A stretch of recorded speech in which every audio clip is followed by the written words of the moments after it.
This video was originally recorded February 2020 at the home of Robert and Nena Thurman in Woodstock, New York.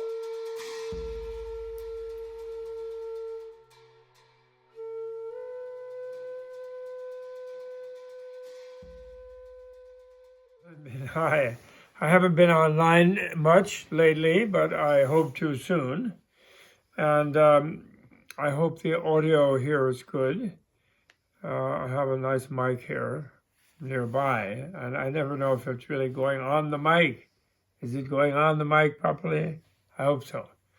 And I'm very happy to talk to you, and I get quite a bit of feedback from people that is pretty positive, and it's not that I need positive for my own vanity, although I'm not devoid of it, of course, I don't pretend to be, but it's that makes me feel it's being helpful to some people, that I get online and I try to talk about what I've learned and what I'm still trying to learn and this and that.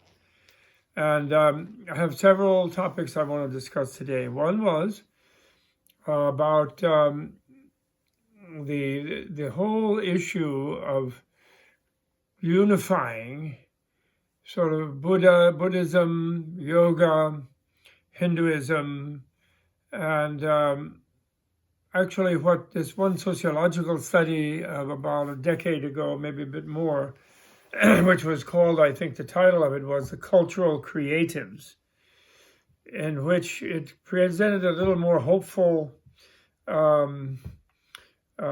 scenario for the American population, our American population, which has seemed to regress from mainline Christianity. If you look since the 60s, the 60s was a big revolution in America, actually. It wasn't a political revolution that Bernie wants now, supposedly, but it was a cultural revolution for sure. And it had to do with an industrial, divorced from nature, Euro-American culture. Thanks to the blessings of vision quest natural substances, like they have in Mexico and Colombia and Peru and these places, and have had for millennia, where the plants, and mushrooms help humans find their place in the universe alongside the plants and the mushrooms and the animals.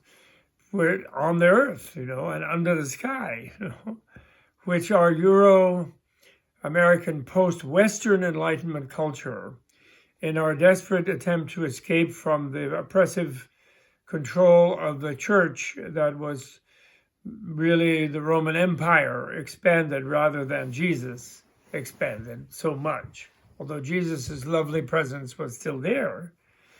But the domineering part of it was definitely the Roman intrusion to that.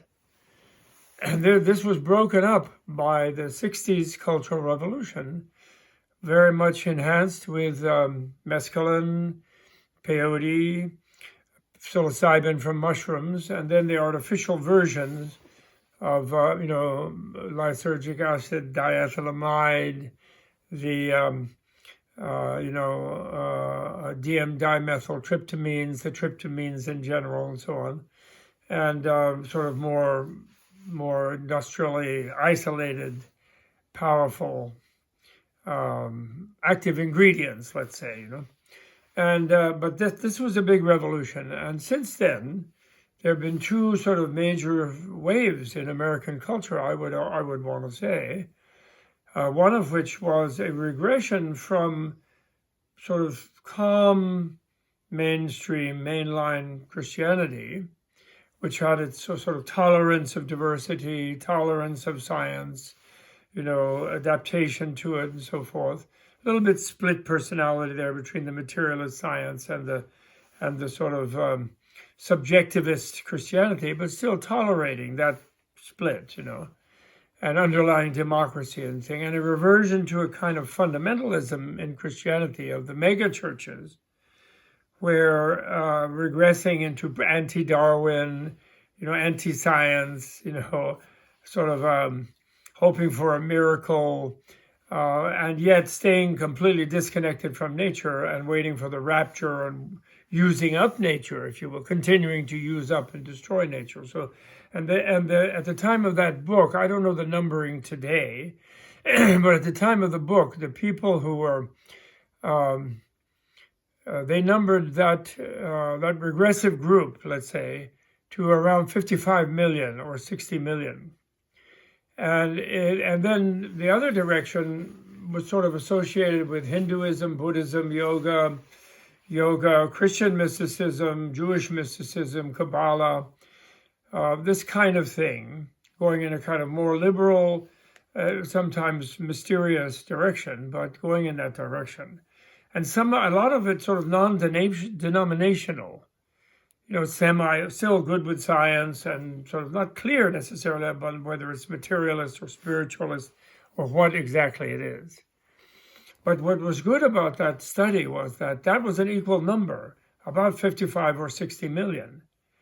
So that there are two split groups, going in the two directions in America. The one fundamentalist one not tolerating the subliminal higher energy, more connected to nature, more appreciative of indigenous people, things like the Lakotas and the Ojibwe and the Iroquois Confederation and so forth, Mohawks and so on, coming back to taking pride in their native cultures.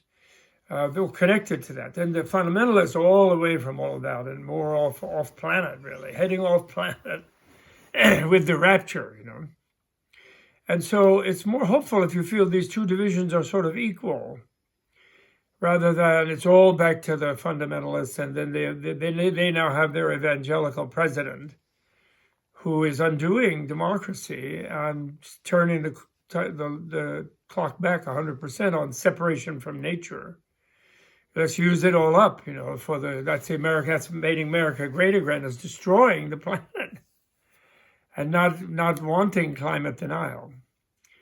So in a way, I'm very into mobilizing the cultural creatives. The cultural creatives seem to be much more diverse and therefore unable to act in harmony and unable therefore to withstand the onslaught of this sort of fundamentalist group that are behind, the MAGA, wearing the MAGA caps and going to and so it's hard to get them together. So in all respects, in respect of the coming election, which I think is a major turning point, positive or negative, for Mother Earth herself, for Prithvi, the lady who came out from the earth when the Buddha was under the Bodhi tree, confronting Mara, who was challenging his ability to be a Buddha, or his right to be a Buddha even, to help beings, and who just wanted beings to continue to be swept up in the ocean of lust and hate and greed and envy and confusion, and who spoke up for him against, witness for his right to attain that because of all of his past lives' achievements, against Mara, who was questioning them and saying he had no witness for such a huge record of achievement. And she said, yes, he does. He did this all here on earth. And she recited them. And in some versions, she brought 16 multimedia, like the Temptations, the Prithvi Ets, the Gaia Ets, the Mother Earth Ets, singing a chorus of all his different former lives, at which drove away Mara to go back, to go back to his heaven. Actually, Mara lives in a particular lust heaven, pimp heaven, you could call it. And so there's that, So therefore, my fascination, and I'm going to talk today more about what I'm calling Bhadra Yoga. And I'm working with students of Richard Freeman in particular, but also students of the general lineages in India coming from Krishnamacharya and different other yogis of different types, and also Qigong yogis, which I consider them yogis, and yoginis, and from Chinese tradition, and of course Tibetan yogis and yoginis from their traditions. And I would say, Kabbalistic, Jewish ones, Christian ones, Sufis, all of this, these are all these people who are cultural creatives who are non-denominationalists, but who somehow can never get together, Like, for example, the other day I was giving a talk, I think, on some kind of Dharma thing. And then I mentioned in a connection that climate deniers were kind of out of it. And they were like no good, which they aren't. And somebody wrote me an irate thing. This was divisive speech. Because that's someone who, for example, is a wonderful cultural creative. I'm sure she is, I have no doubt. And I'm thankful for her letter even. But I'm saying it's because she also may have an idea about Buddhism. It's supposed to be some pure spiritual thing, her own idea of it, And it's not supposed to be concerned with politics and the type of critical give and take in a friendly but critical way. I mean, talking to your opponents in worldview, in theory, the first branch of the Eightfold Path for the Theravada Buddhists is realistic worldview or right worldview, or that means right belief and right worldview, and that involves being critical. Wisdom is not just staring without thought at the sky. Wisdom is critically knowing correct from incorrect, realistic from unrealistic, right from wrong. That's what wisdom is defined as in the Buddhist literature. And therefore critical and debate, Dharma combat and Zen, and debate is where it's at. So divisive, in a way it is divisive, yes, but it's divisive on the basis of love of your opponent, trying to help them free themselves from their confusion. And people who are climate deniers, there are two kinds. One, they're just plain confused by bad propaganda by the oil and industries and lobbies and politicians and huge invested, powerful, wealthy faction on the whole planet, not just in America. They're confused by them, so they really think there isn't that, and in a way it's less their fault, but still they're confused, and they therefore need to have their propaganda critiqued, whether it's in their mind or in the mouth of Rush Limbaugh or in the mouth of David Koch or Charles Koch. They are dividing them from nature by that confusion. Somehow it doesn't matter what we do, we can burn as much coal, as much oil, as much gas, release as much methane, chop as many trees down, whatever we like, doesn't matter, God's going to make new ones. That kind of confusion. They need to have that critiqued. And that is Dharma speech. It's dharmically divisive speech, put it that way. And then the bad guys, the blue meanies, who know better because they know science. They use science to extract their oil and their coal and they do things. And they know that they're ruining the air and they're killing people. Huge coal-fired power plants releasing tons of mercury and all kinds of deadly carcinogens in the air and creating asthma in people where they die by the hundreds of thousands. They're killing people with this. And not to mention all the climate disruptions that are causing earthquakes and floods and sea level rise and glacier melting and droughts, and millions of people are being killed, and also creating moving tropical diseases into temperate zones where people don't have resistance to that. This is killing people. And so they have to be called out, and that is divisive. But actually, I don't hate Charles Koch.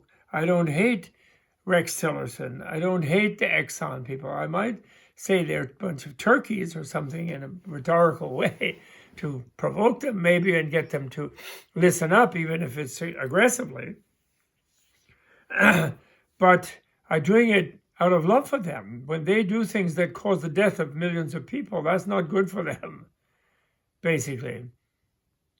So when you oppose people who are pursuing murderous policies, if you do it by hating them and wanting to murder them, then I agree with you, that's not dharmic. But if you do it by not wanting them to have the terrible karma of killing many people, and instead want them to be happy by connecting to the people and realizing ethically what they're doing, how it affects the other people, and empathizing with the people, the victims, and therefore not killing them, restraining their future killing, you're doing them a favor, actually, whether you do it forcefully, fiercely, or not. And you can do it also very effectively when you're happy And you're happy if you actually do have compassion for them, because you can be fierce. There's such a thing as tough love. There's fierce compassion, and that is Buddhist practice. Buddhism is not staring at the sky and thinking it's all one in an unrealistic way, where you're not actually helping others overcome their suffering in separation, whether they're aggressively think they're top of the separation or whether they're miserably crushed under the separation. When they live in separation, they're miserable. I don't care if they're billionaires, they're miserable. I know miserable billionaires personally, and it's a burden. Some poor person might think, oh, if I had $1 billion or even $1 million or even 100,000, I'd be really great. That's what Professor might think. Little capital, would be great. Instead of just my salary that I always go in credit on my credit card about, with paying my bills and my health and my children and this absolute criminally dominated country that we're in right now. Bernie Sanders is so correct about that. The medical industry, insurance industry, pharmaceutical industry is out of control with industrial commercialization rather than concern for suffering patients. There's no question about it. He's absolutely right. And so that's the thing. So there are two kinds. And if you think I'm actually hating these people and angry, thank you for writing the letter, because I shouldn't hate them and be angry. But actually, I don't, actually. I like them. I like Billy. I was for Mike Bloomberg in the last debate. I thought he was cool, except the moderators hated him, and they knew that if they didn't give him time to speak, that the others would just bash him. And this drew poor Elizabeth out, who's such a wonderful person, the ego's greatest person, but it was really, I think, inelegant to shout at him about where's his non-disclosures and whatever, Although they're not nice, his non-disclosures, I do agree with her. And he has done, and his frisking stuff was not nice either, even though Colbert made a great joke. That if you didn't see it, I have to tell you, it was very funny. He said, oh, Mike Bloomberg is running now. And he has polls going up in the polls with the blacks and the Latinos. And they don't mind. They feel that he's now giving them hugs. And in the past, he was frisking. And he wasn't even sparing the diapers in his frisking. But they're willing to forgive the past misdeeds if he's trying to go straight in a little bit way. And he has spent almost $4 billion for progressive causes lately. He says he goes back into climate change, Paris Accord, and more strong than that. He's led a group of mayors and governors, not to get out of the Paris and even go. Paris, of course, is much too weak, but to go much stronger than Paris in climate. He spent billions already on that. So, everybody has a few bad things they did in the past, and a person who's highly visible may be more spectacular bads than others. But listen, if Trump turned around and started shutting down every mine and every methane and every fracking and everything, we would say, okay, fine, sorry, you grabbed too many poor women. That's creepy, and you better go get therapy for that. But if you're going to go in the right direction now, we welcome it. And that's the way, that's the way we should be. What is this stupid thing that we don't want any money in our campaigns? Because that would corrupt us. Why should it corrupt us? We tell the money people, you're not going to corrupt us. We're going to tax you right away. But give to my campaign. Then I'm going to tax you if I get in. And I think Elizabeth sent some guy, the horrible casino owner, Sheldon Adelson, who gives all bad money, dark money everywhere. She wrote him a letter, I think, an email or something, or an ad, telling him exactly how much she was going to tax him. That's the right way. And then if he got scared and he donated to her campaign, why would she refuse it? She would tell him, I'm going to tax you this much. I'm not going to make you a special interest.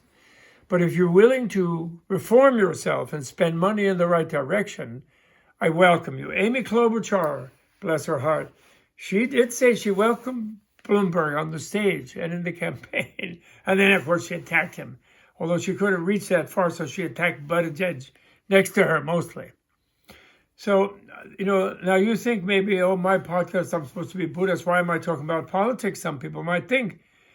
But if you're into the Dharma and Buddha Dharma or any kind of Dharma, and you're trying to develop spiritually, you should be concerned with politics right now if you're an American citizen. If you're inactive in politics because you're too holy and too pure, then you're actually causing harm. For example, not voting is letting the status quo continue, which is destroying the lives of many people. And not to mention destroying democracy. William Barr, destroying justice system, destroying a lot. And if you just act like I'm sitting here pure, when you're being supported in a country by a regime that is destroying what is good about the country, then it's hypocritical. And the Dharma is to inform yourself and be activists and see what it is. And without hatred, of course, compassionately, for everyone. Not hating about it. If you see someone if you go in a march as an activist and somebody's smashing windows and hating them, you should restrain them before the cops come. You should say, no, don't do that. You should point them out to the cops even. That's bad. They're not doing what we want. Smashing windows, etc.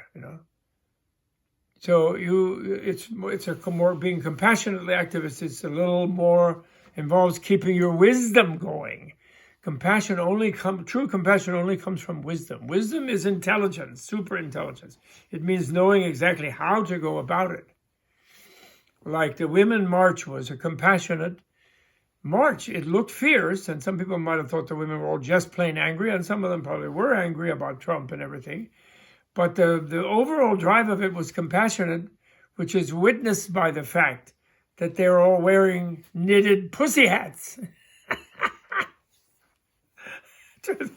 to the pussy grabber in chief, Harburg-Poor, who's an act of compassion, because why he grabbed so many was that he doesn't ever get anything out of any connection to anybody.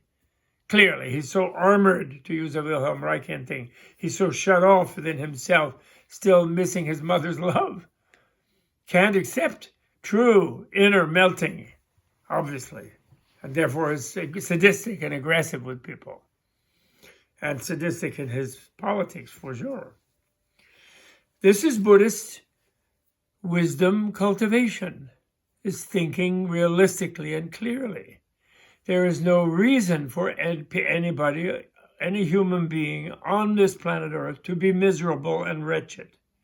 There is no economic reason. There's enough wealth on the world, enough wisdom and knowledge of how to distribute the wealth, to share the food, to overcome the illnesses.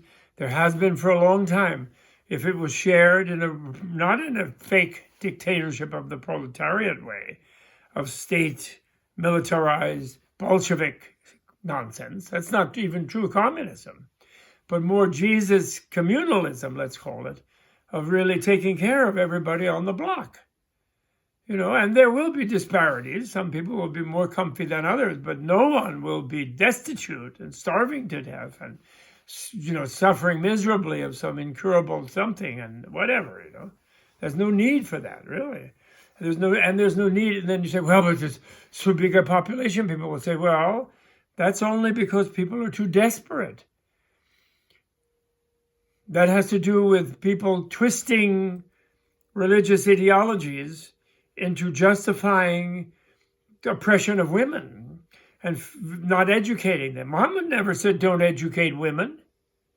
Muhammad's surahs and his channeling mediumship as a prophet of the voice of Allah, who is Ar-Rahim, the compassionate one, he's not thinking women are not listening to that because they're supposed to be uneducated.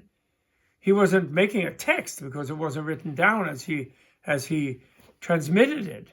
It was written down gradually over the coming decades, and even some of it not for a century. And a lot of it by Aisha, his last wife. Rather a little bit young one, but anyway, lived a long time and did a lot of work afterwards. And these other ones, Fatima, and etc. He was talking to the women. He was very interested in them, not just lecherously, as some Westerners have said, but also compassionately, because he had many male colleagues, and the tribal society at that time was too harsh on women. And then therefore, and his followers, some of them were killed by the nasty Meccans who were trying to destroy his movement and who were not listening to Allah. And therefore, then the wives were widows, and then those people can be abused. And so he then took them in, and that therefore the polygamy, as a way of protecting them, And so he was falsely accused of kind of being a little too much of a lover boy by Western people against the Christians in Europe in past centuries, and probably still. And that was very bad. He was a wonderful, great person and a great teacher and a true medium for the voice of the divine. Although, again, he didn't write it down. And so you don't know, there is a way of being text critical about the Quran. And they're too fundamentalist about it, I think, some of them. But there was that great Sudanese guy. There were great jurists and mullahs and scholars, who were more critical about it. And I love the one of the great Sudanese teacher who taught that the Meccan surahs, the Meccan chapters, take precedence over the Medina ones if they contradict each other. Because he was at war during the Medina period and he was at peace in the Meccan period, and then only had to go to war defensively after going to Medina, fleeing to Medina, because of the aggression against him and his followers by the Meccans, by the Quraysh, So if you know the story of his life, great prophet, peace be upon him, blessings be upon him. Alhamdulillah, I think they say. I'm sorry, I don't know Arabic. I should, but I don't. So Dharma teaching is not just, be peaceful and ignore everything that's going on. That's not the case. There will be times when you want to go on a retreat. In that case, you shouldn't be listening to my podcast. You should be meditating somewhere with your teacher's teaching and a text. And you don't be involved, but that's just what, as the French say, reculer pour mieux sauter. That's withdrawing from activism to jump more strongly and capably as an activist with a greater degree of wisdom and a greater degree of compassion. In the Theravada Buddhism, the Buddha teaches ethics about society. He has a sangha called a fourfold sangha, not just the bhikshus and the bhikshunis, the mendicant, what we call monks and nuns now, although they're not like Christian monks and nuns seeking isolation at all. They're mixed in with the society, but they're celibate and they're renunciate. And they're bhikshus, they live by begging. So in that sense, they have to be among people. And then sometimes they take retreats. But even in that, also lay men and lay women are part of the fourfold sangha that he teaches in the Theravada. And the lay people have to deal with social ethics. And he teaches a social nonviolent social ethic to them. And he teaches them to stick up for that nonviolence, and especially to use their intelligence. Prajna, wisdom, that is the one way of achieving freedom from suffering, is only by understanding. And wisdom doesn't mean blanking your mind. It means super sharp intelligence of seeing reality and discovering nirvana in the midst of samsara, even in where they let you think nirvana maybe is a little bit outside somewhere, a little off above the Arctic or something, or off planet. There are little hints that that's not the case. But anyway, Mahayana is straightforward about it. And Vimalakirti, for example, is a total activist. He's, if you read the chapter introducing second chapter of the Vimalakirti Sutra, describes him as a complete activist, teaching people on street corners, going into the Fed, the equivalent of the Fed, where the merchants are, speaking to the king, speaking to the queens in the harem, speaking to everyone, the devils, the demons he speaks to. And he tries to calm them down, as did Shakyamuni. So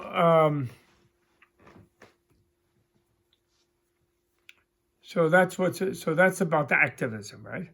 So now coming back to the Bhadra Yoga thing, and then I've been so delighted. My dear friend, it's my main dialogue-gee is Krishna Das. He's my Ram Das. Briefly, it's too bad. I wish I had gone to Ram Dass's retreats. I wish I could have afforded it and had the time 20 years earlier. So I was a regular there. I only went the last 3 years or something when he invited me.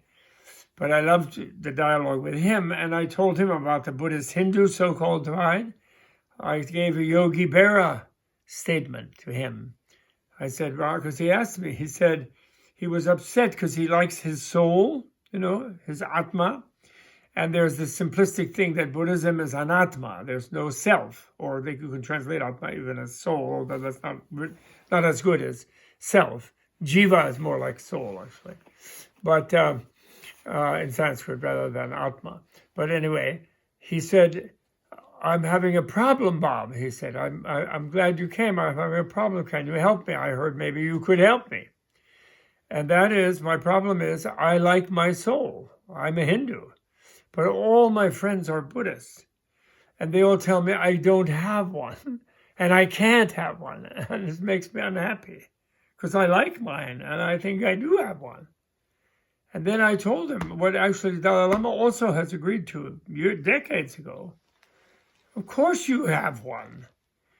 But it's a selfless soul. How about that? Does that solve the problem? But the first thing I said, Ram Dass, here it is. Yogi Berra has made a famous statement to solve this problem. Why? What did he say? He said, when you come to a fork in the road, take it.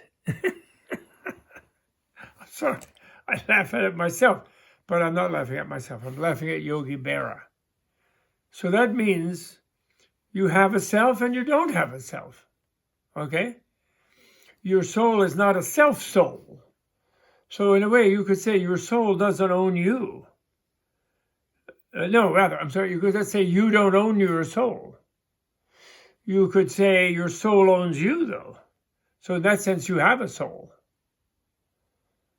And that means that when you get to your soul level, you're beyond your small personality level. And Hinduism teaches that just as much as Buddha does. In the famous Upanishad, where they go na iti, where this Upanishadic sage, I think Yajnavalkya, but I forget, frankly, exactly which one of them, but I think Yajnavalkya is talking to Indra, the god Indra, and he says, well, what do you think yourself is, Indra? He's a god too, Indra. He rides an elephant. He's like a really powerful, a divine elephant. And Indra says, well, I think it's this and it's that. And they keep saying, na. And iti just means quote, So na iti, that becomes neti. And so every time Indra says, this is myself, they go, no. Neti. And then finally, well, what is it? Well, it's the supreme being, yourself, one with Brahma.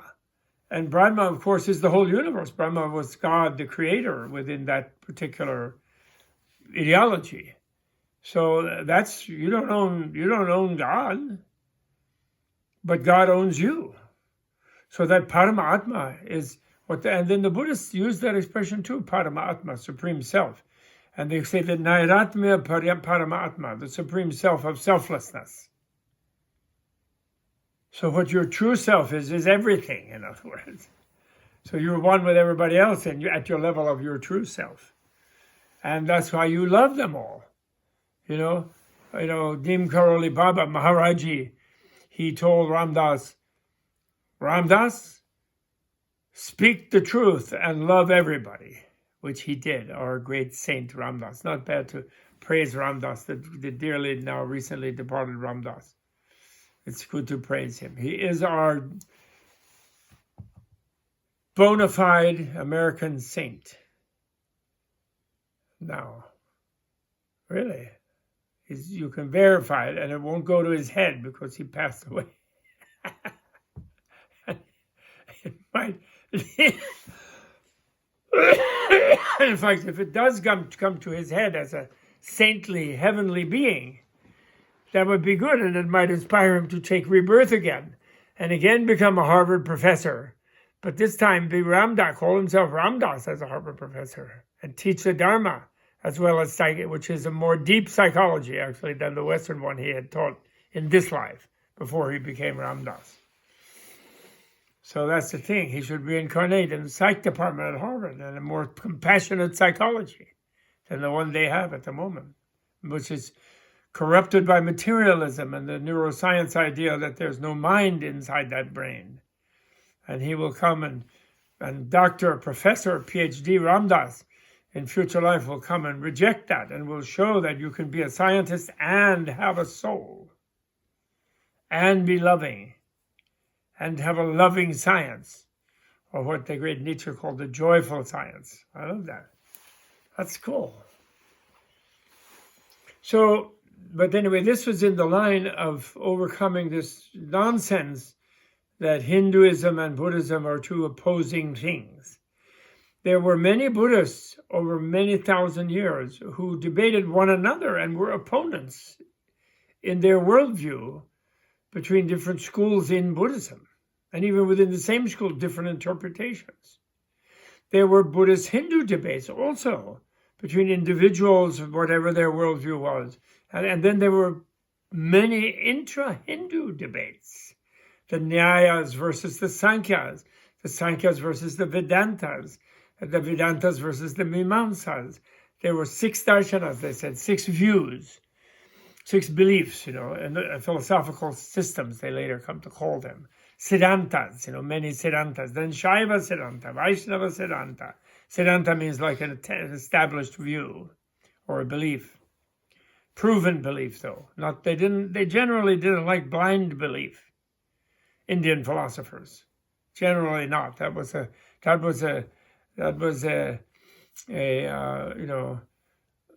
your view could be canceled if it was proven to you that it was blind and it was based on no good reason. Because a belief based without a reason is very weak. It's just asserting itself, just blindly. It doesn't have a foundation. So that's why you can transfer itself. It leads to the authoritarian personality. People with a blind faith belief in whatever, some kind of version of Lutheranism, for example, came to blindly believe in Hitler and anti-Semitic and all of that stupidly, completely wrongly, contrary to earlier, nicer Germanic attitude that had led to the Ashkenaz, to many Jewish people being in the German territories in Northern Europe, to flee the more anti-Semitic Southern Europeans, Italians, Spaniards, Portuguese, French, even English. The Germans were more tolerant, so their Yiddish is practically German. They're all blamed for their horrible, and they should be blamed badly for the horrible Auschwitz and Nazi and horrible Holocaust, of course. But actually, if you look at the larger history, there were many Jews in Germany, and they were successful in enjoying themselves there because the Germans were more tolerant of them and less anti-Semitic than the other people in Europe previously, because they were non-Catholic. The anti-Semitism was done by the Roman Empire in its wars against Israel, based originally on its war. If you read Constantine's Sword, the Church and the Jews, and you'll get it, where the source of anti-Semitism in the Christian world really comes from. And it wasn't from the German natural culture. It was from the horrible Nazi version, for sure. And nowadays we're seeing the rise in the Nazi-ish type American version, which is really frightful. Very, very frightening for the whole planet, actually. And anybody who thinks that saying so is divisive speech and not Buddhist, you should be on retreat and rethinking that, Wisdom without compassion is weak and not really real. Compassion without wisdom is also misguided and not really real. Only wisdom with compassion and compassion with wisdom are powerful, enlightened, can create the Buddha world, turn the samsara suffering world into the Buddha world of pleasure and happiness and joyfulness and kindness and love. So you need the critical wisdom to get there. You need to be able to divide, to find a really true, stable oneness of love. There's no doubt of it. It's the vast consensus of all the Buddhists and Hindu philosophical schools, actually. So let's forget about these differences. Hanuman and is Avalokiteshvara. Vishnu incarnated himself as Buddha from one Hindu point of view.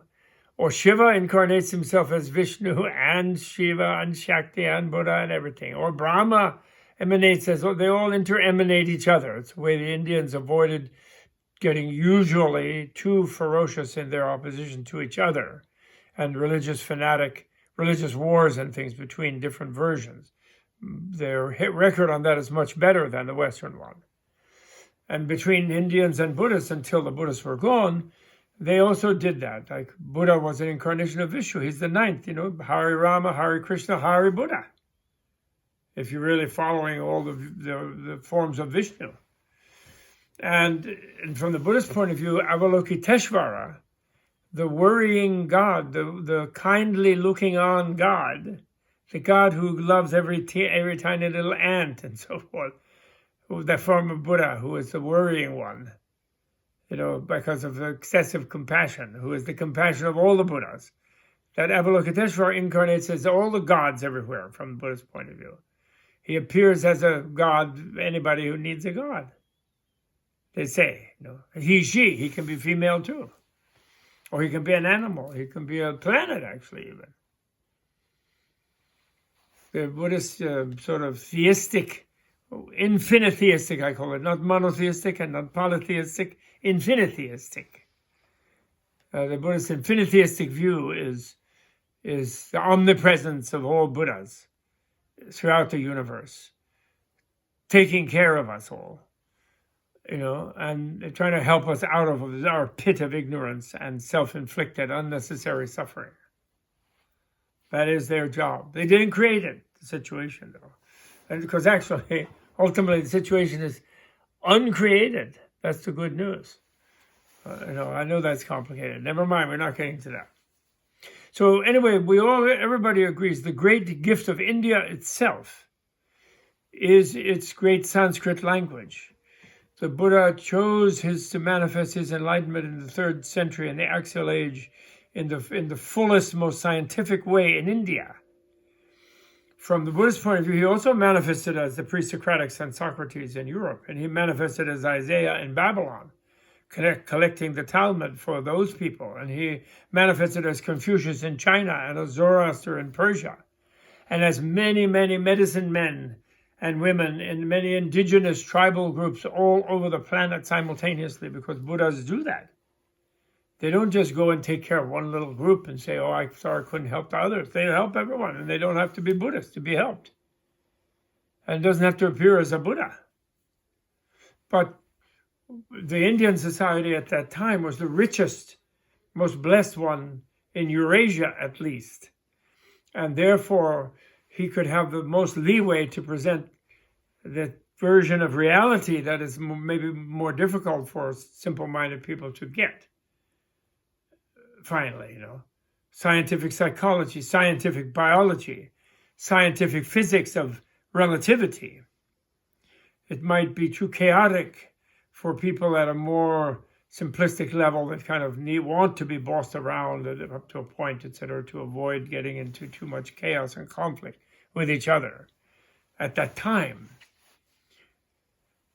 So there is a total grand narrative, and it's called the Wheel of Time in Buddhism. Buddha, Shakyamuni Buddha himself manifested as a Kala Chakra, as a time machine.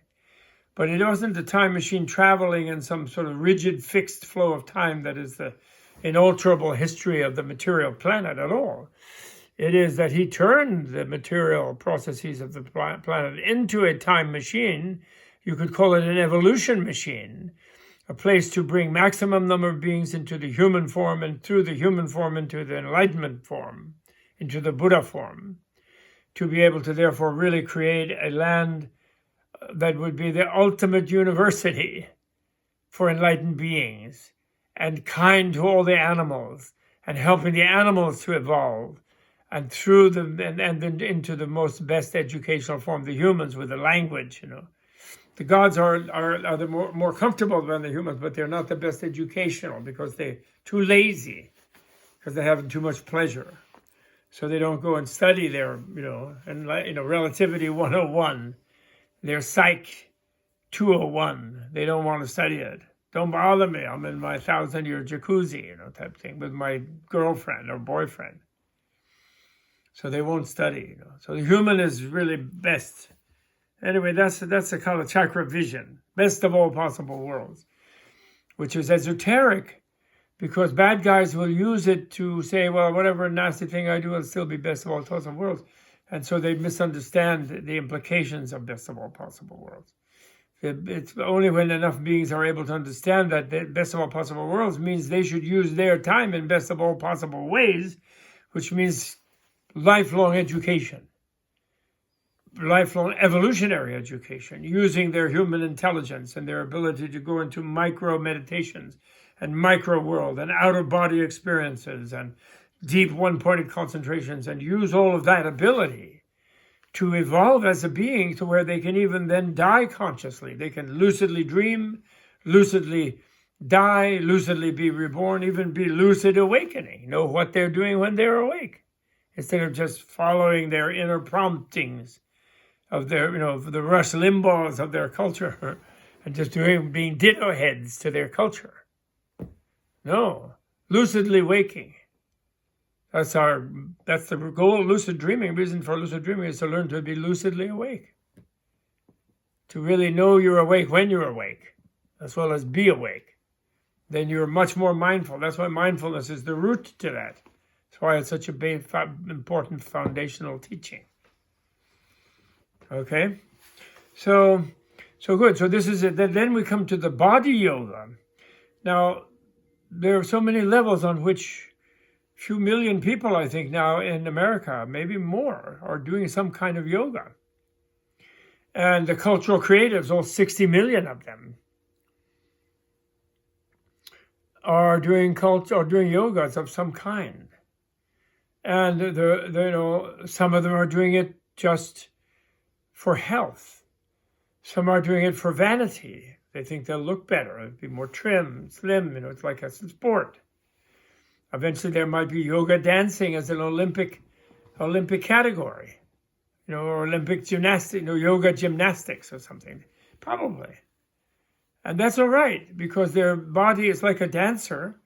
Your body is an instrument expressing your love of beings and wanting to inspire them to get out of their own feeling of being stuck in an imperfect body and feel that their body can express their love and affection and their appreciation of life. And so it's kind of really advanced, wonderful art form to use your body as your instrument. And yoga can be used for that. Yoga can be used, therefore, for sort of athletics. It can be used for artistic creativity.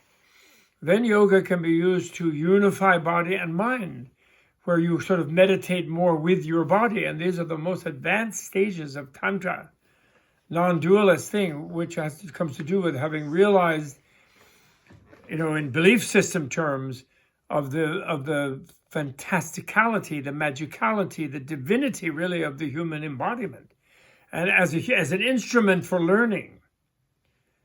There's these fantasies that the tech people have nowadays, Silicon Valley and MIT and Media Lab and blah blah blah, what have you.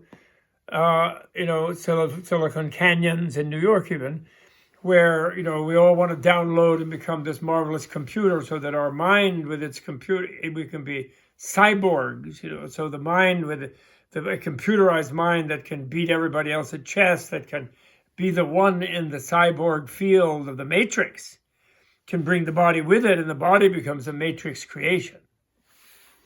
That's a fantasy, it's in the movie, and it's in the head engineer of Google, Ray Kurzweil's fantasy of the singularity. It's expressed in that, of course, and they're working toward that. But what's sad about it and a little bit unrealistic about it, it's kind of fun that they're doing it, but it's unrealistic in the sense that we already are cyborgs. The brain is amazing, and that has evolved over billions of years of biological scientific development, scientific in the sense of connecting to reality more realistically type development. Life after life, individuals, massive numbers of individuals after individuals being reborn, and nation and tribe and planet, many other planets around the universe. And they're already soft robots. So we already have great robot bodies that our mind is in. If we knew of its real inner structure and how to reprogram its inner structure, which is the amazing science of the Buddhist sciences, used to be the content of the highest libraries, the highest, most exalted, advanced reading rooms of the Nalanda library, called the Ocean of Jewels, of the great library of Nalanda.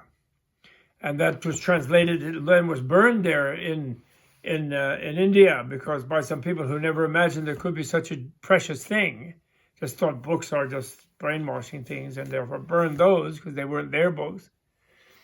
But luckily, the main jewels of it had been translated into Tibetan, where they were preserved in a safe, inaccessible land until the 20th century. And now we have them, and we're translating them. And Google should be investing $1 billion in it, or at least 10 billion. But I can't explain it to them somehow. I don't know, not yet, but I will before I die, I hope. But they should be, because it's a human priority. Imagine this is out of that and study of that and learning of that and getting it into good English and getting hundreds of people learning it, became kind of geniuses who are engineers and so forth, to develop inner auto-engineers who can engineer their own inner machinery, the brain, the software. They can develop software to program the slimeware, I call it wetware, biological hardware of the body. And the whole body brain, not just the brain, but the whole body brain. The central channel, the chakras, the complexes and so forth. And the downloading all of this means moving it into a readable language. Many people need to learn Tibetan, of course, and Sanskrit to do it, and then translate it into many other languages, but to download it and then use it, the yogis to use it on themselves and become the cyborgs. They don't have to wait for 2045 and Ray Kurzweil or somebody in Google to give them a ticket. Google would be giving them a ticket by helping us translate the Tendur. That is the fact of it. Because the yogis already knew how to do that. And they did it, thousands of them. And then they took it up to Tibet when India was no longer safe. And they're bringing it back now.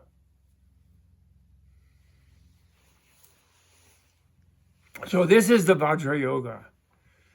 Just little humble beginnings we're beginning to do. And it involves mobilizing people who are expert, who are trained, whose bodies and systems are enlightened through the lineages coming from Krishnamacharya and other Indian yogis, and really from Vedanta, also great Vedanta philosophers like Shankaracharya and so forth, and the great Buddhist, tantric, non-dualists. All the non-dualist philosophers, including the Shankaracharya, I'm sorry, this goes against what a lot of academic historians, even Indian ones, think, Western one, but all non-dualist philosophers from the mid-first millennium of the Common Era definitely were all tantric yogis and yoginis. Definitely. The yogis were the males who were more educated and could publish, you could say, who were in the big universities. And, because of the patriarchality of Indian society, still, in spite of having had all these wonderful bhikshus and bhikshunis for 1,000 years in there, opening and loosening it up, it was still patriarchal. So the women didn't write that we know. They may be magically discovered. I bet they did, actually. And we find the iron library with no windows in the Swat Valley, or in the air, suspended over the Swat Valley in the Udiana, it's called, the Dakini land, where to get your library privileges, in order to get them, you have to be able to hang upside down from a tripod for 3 days without dying or fainting, and remain peaceful and say your mantra and not freak out. And then they feel, well, you're kind of cool. You have a little bit control of your circulatory system and your nervous system, and you're not going to do something nasty and wrong and evil and egotistical with the knowledge. And they let you in there. Then we might find a huge department of books written by all the great female Mahasiddhas who have not come down through the patriarchal, because of course Tibet, which although that was their refuge of the Siddhas, in 1,000 years ago, or 1,200 years ago, or 1,300, when the outsiders started wrecking the gentle place and the beautiful raga place that India had become, the non-dualist place that had become. But Tibetan society then was still a warrior, male, chauvinist society, even then, and it has remained so, but it is better and more happy and more relaxed. Anyway, because at least they weren't conquered until the 20th century. And then most of the warriors went in to become evolutionizing, educationizing monks. And then some nuns, but not much more monks, because they had been the warriors before. So it was a step in the right direction, but still nobody has yet reached all the way past the patriarchy, even anywhere on the planet today, but we're getting there now. We will get there. Could have got there in 2016 had we elected a mom. And we'll get there when we do elect one of these days.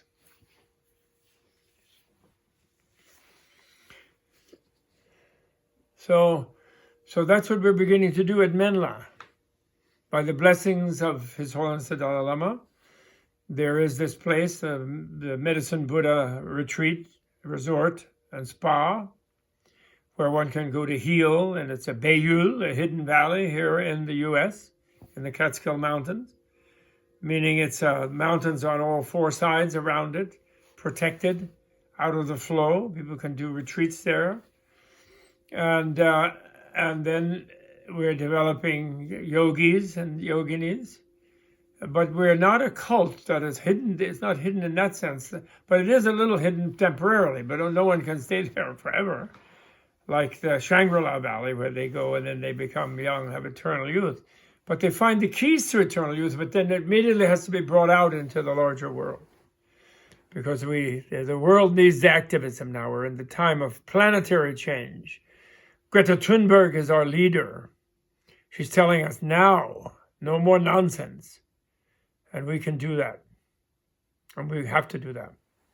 But maybe we're trying to get cultural creatives to empower them there, so they can go right back out and they can meet and unify their diversity and turn the whole education system of the country back in the democratic and the pluralistic direction, and turn the industries of the country in that direction, and then also help the planet go that way, and then lead the planet in demilitarizing and creating a true world government, which they don't control. It becomes a United Nations. We have one, not just on near Wall Street, not just on First Avenue there, and on the Hudson River, but have branches everywhere, UN universities everywhere, branch in Beijing, branch in Hong Kong, branch in Sydney, branch in Tokyo, branch in Berlin, branch in Moscow,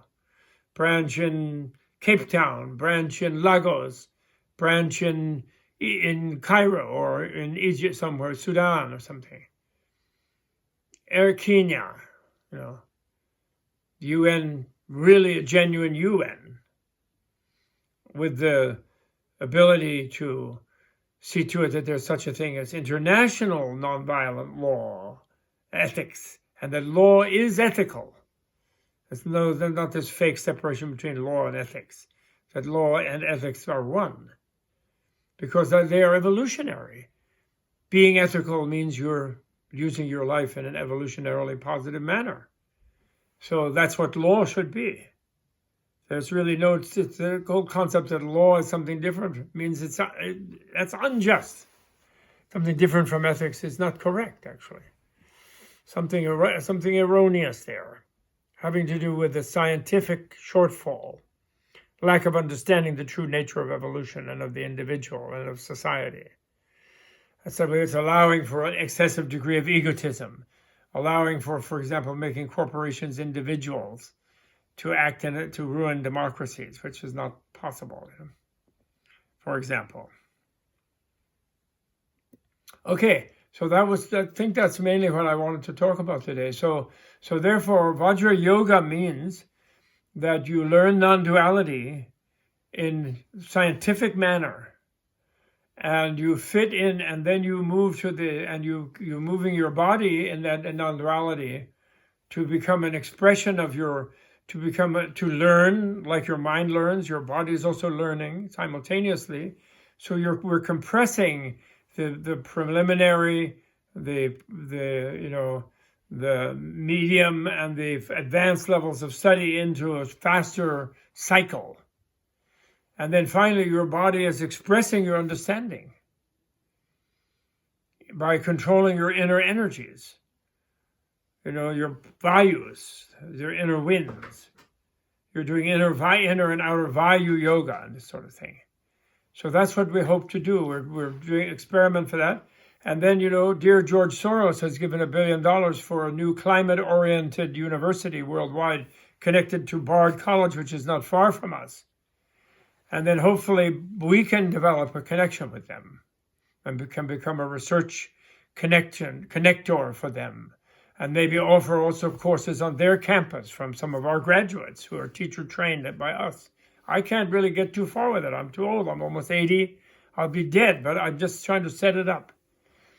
When I was told by His Holiness the Dalai Lama and the Reverend Geshe Wangdal, my original root Geshe, and then the Dalai Lama now is my ultimate root teacher, and they told me, you can't just be a professor in the regular Western university. And I was so upset because I've been studying, working myself to the bone in real poverty to try to finish my graduate studies, with already having a family and to support.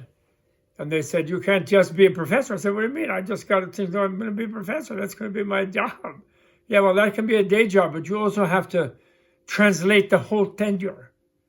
4,000 books. This mother lode of this cyborg technology for the human being. Inner cyborg technology. I never thought of it that way until this time. This is a good session. I like this. Thank you, Ray Kurzweil. So, but come on, Ray Kurzweil.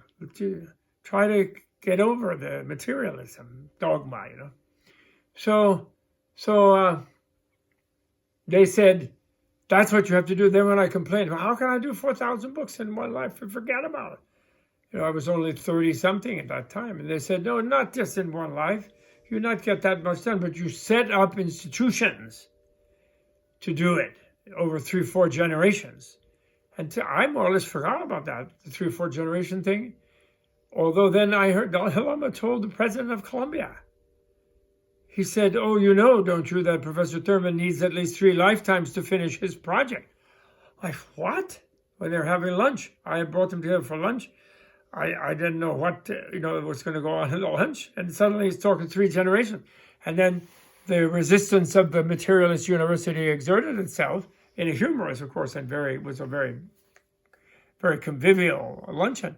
And smilingly, Bollinger says, well, that's wonderful, Your Holiness.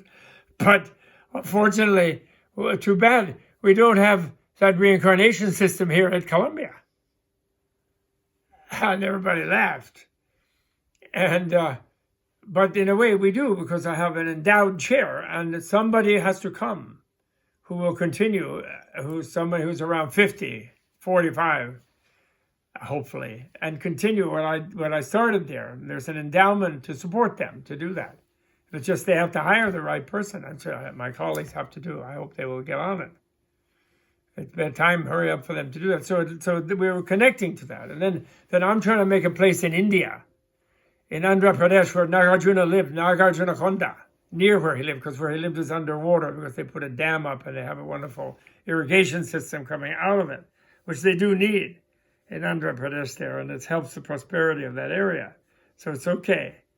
But on the mountain, which is now a shore of the lake, Nagarjuna Konda, I want to make a translation center there for people to come from not only Columbia University supporting, Harvard, California, University of California, Oxford, Sorbonne, École des Hautes Études, all of the Moscow Advanced Institute, Japan Institute of Advanced Buddhist Studies, Hong Kong, China, Beda, Fudan, all of them have graduate students who are into the languages and go there and study. And then neuroscientists should also go. We develop a branch for meditation and neuroscience if it goes well. My colleague is more into that, coming from MIT, the great Venerable Priyadarshi, who is my colleague and my partner in doing this.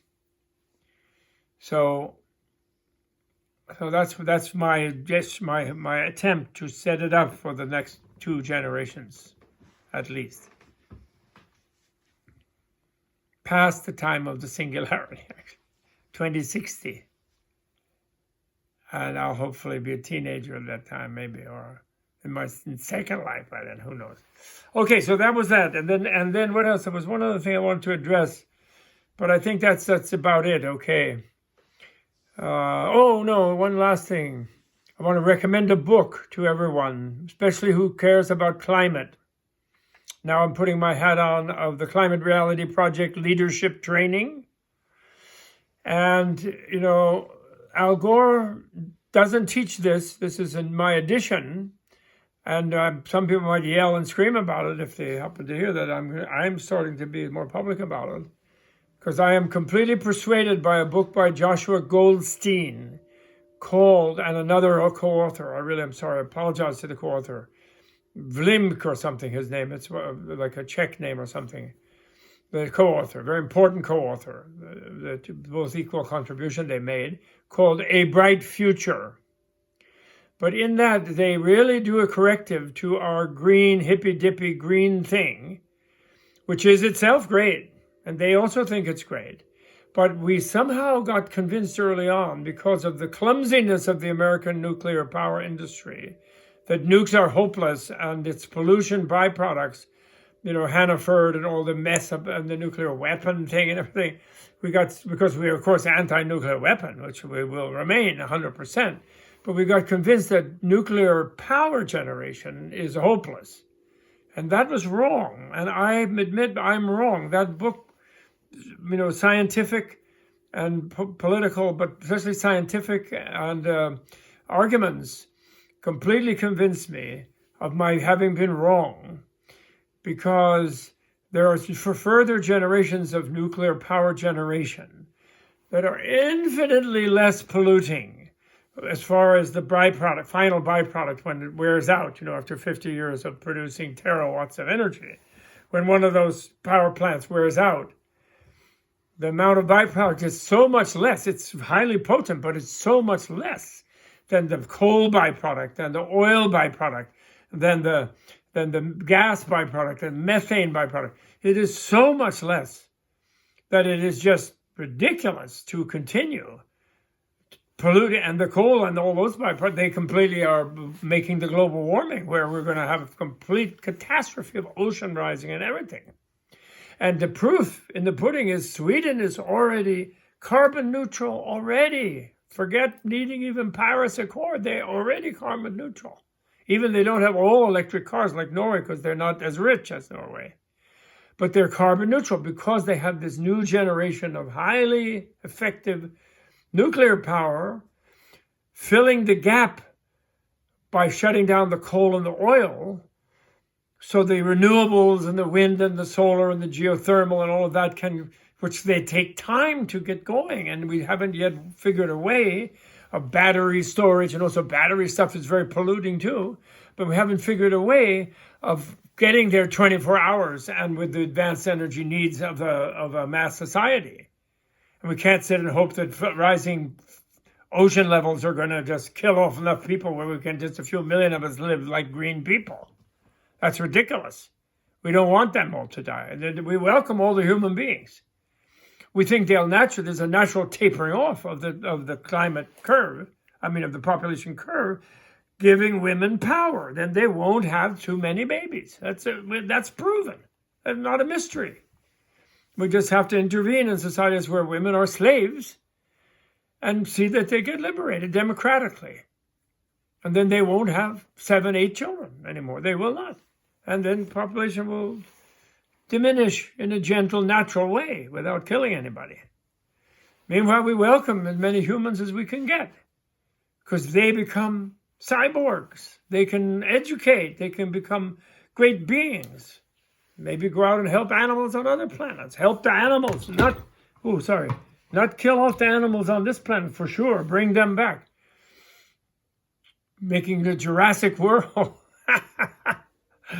I don't know, I'm stuck in movies. I apologize. But seriously, the stage 4 green nuke should be investigated. Greenpeace. Stop just being anti, period.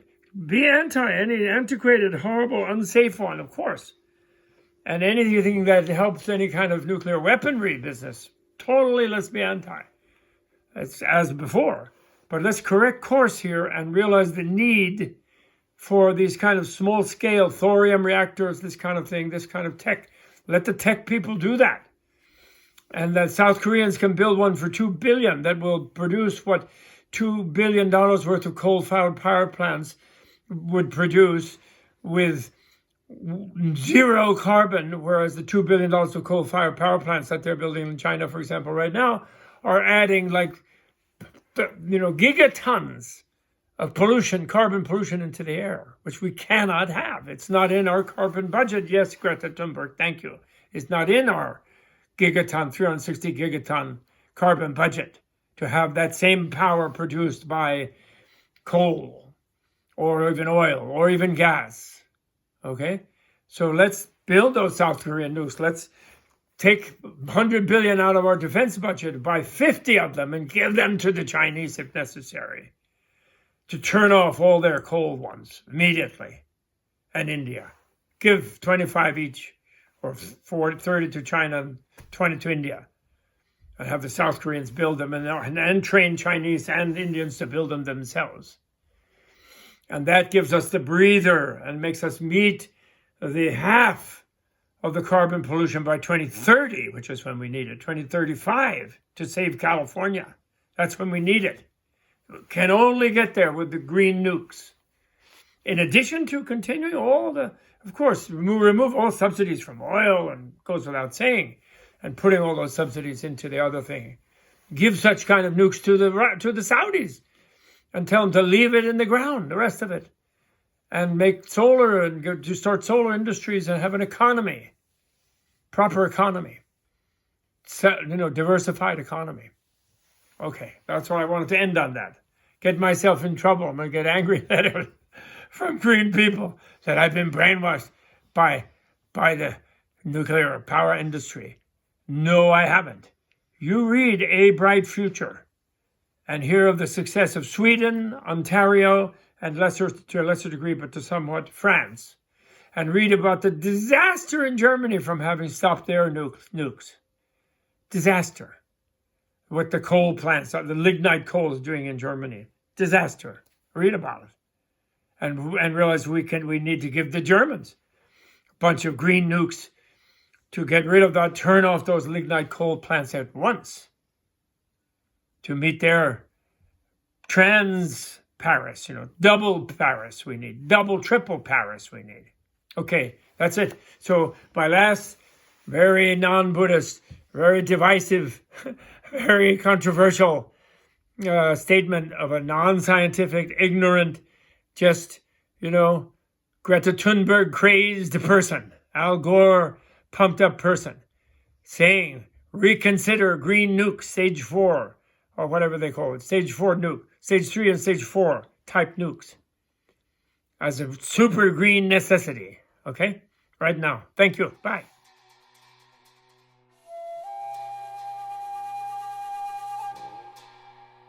This video was brought to you in part through the generous support of Tibet House US membership community and viewers like you.